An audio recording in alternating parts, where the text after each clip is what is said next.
আসসালামু আলাইকুম নবম দশম শ্রেণীর শিক্ষার্থীবৃন্দ অথবা এসএসসি পরীক্ষার্থী তোমরা গত ভিডিওতে সরল করো পুরা কনসেপ্টটা শেষ করেছো। আজকে আমরা প্রমাণ করো শুরু করব। প্রমাণ করো 9 নম্বর অঙ্কটা আমি অলরেডি খাতায় উঠাই রাখছি। দেখো এখানে আমার লেফট হ্যান্ড সাইড দেওয়া আছে, এটা লেফট হ্যান্ড সাইড, এটা রাইট হ্যান্ড সাইড। এখান থেকে এটা প্রমাণ করতে হবে। চলো শুরু করি। প্রথমে লেফট হ্যান্ড সাইডটা লিখি। লেফট হ্যান্ড সাইড দেওয়া আছে 4n-1, তার সাথে 2n-1।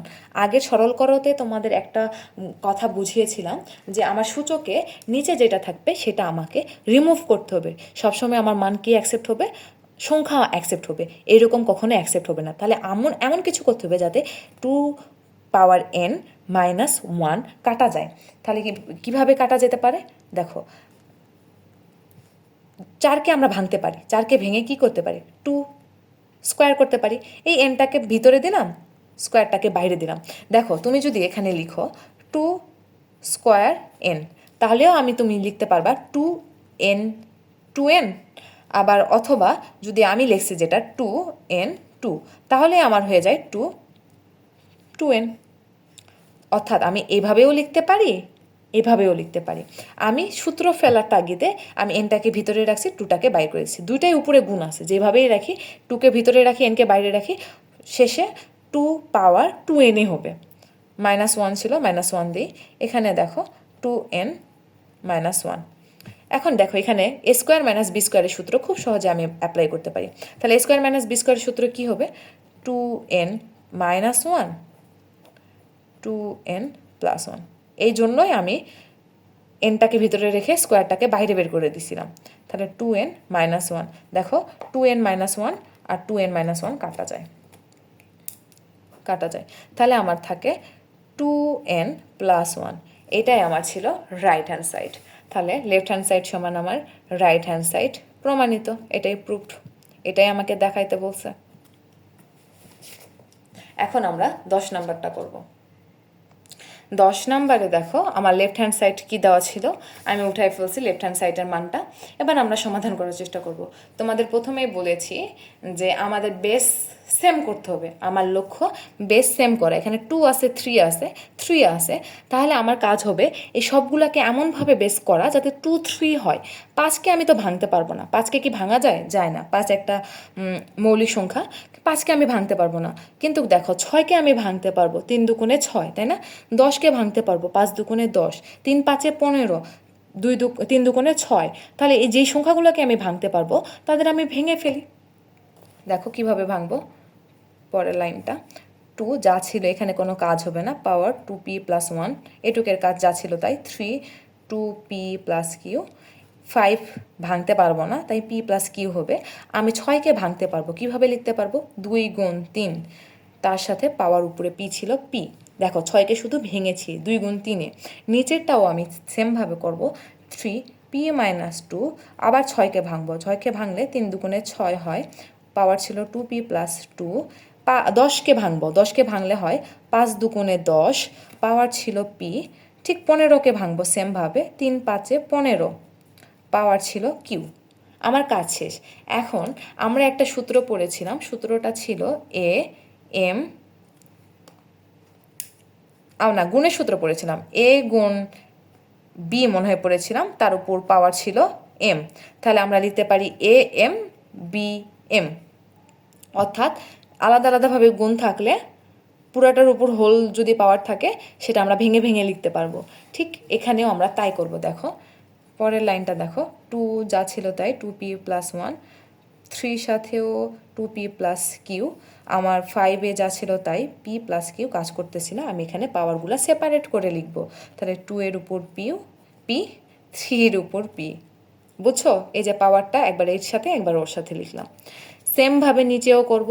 নিচে যা ছিল দেখো, 3p-2 ইন্টু 3 2p+2,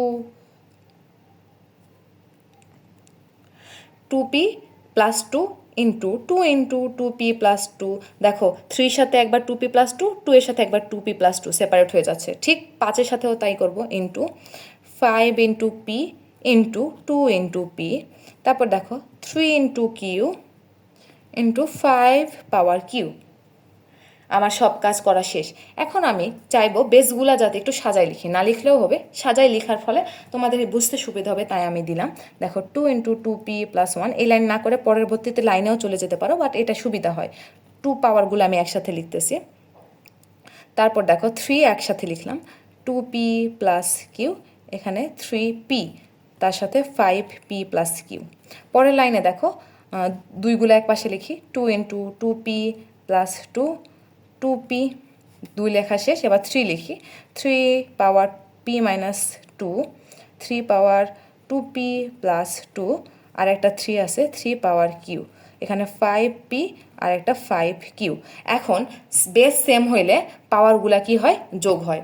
উপরে আমি তাই করব, বেস যেহেতু সেম আছে পাওয়ারগুলো আমি একা একে যোগ করে ফেলবো। তাহলে 2 কমন নিলাম, এখানে 2p + 1 + p, এইটুকের কাজ শেষ। এবার দেখো 3 3 বেস সেম, 3 3 পাওয়ারগুলো আমি যোগ করব। তাহলে 3 কমন নিই, 2p + q + p, এখানে দেখো ইন্টু 5, p + q ছিল, p + q। এখন নিচেও দেখো বেস সেম, পাওয়ারগুলো আমি কি করব, যোগ করব, এই যে বেস সেম। তাহলে 2 × 2p + 2 + p, এখানে 3 কমন নেব, 3 পাওয়ারগুলো সবগুলো যোগ করব, বেস সেম যেহেতু, p - 2 + 2p + 2 + q। এখন 5-এর সাথে বেস দুইটা সেম, পাওয়ার যোগ করব, p + q। দেখো এখানে একটা জিনিস, এখানে p + q আছে, নিচেও p + q আছে, এই দুটো আমি বাদ দিতে পারি, এই দুটা বাদ দেবো। এখন এইখানে যোগটা করবো, এখানে যোগটা করবো, এখানে যোগটা করব। তাহলে এখানে যোগ করলে কত হয়, 2p + p, অর্থাৎ 2 × 3p + 1। দেখো 3 আছে, 2p + p, তাহলে এখানেও হয় 3p + q। নিচেরটায় আসি, নিচেরটা 2, 2p + p, 3p, 3p + 2, এখানে 3 × 3, এখানে p, 2p, তাহলে 3p, 3p, এইখানে হচ্ছে দেখো +2 - 2 কাটা যায়, তাহলে এখানে হয় 3p + q। এইটুকুই ছিল। এখন দেখো এই বেস সেম, এই বেস সেম, তাই না? মাঝখানে কি আছে, ভাগ আছে, তাহলে ভাগটা আমরা কি করতে পারি, বেস সেম যেহেতু কমন নিয়ে আমরা বিয়োগ করতে পারি, আমরা সেই কাজটাই করব।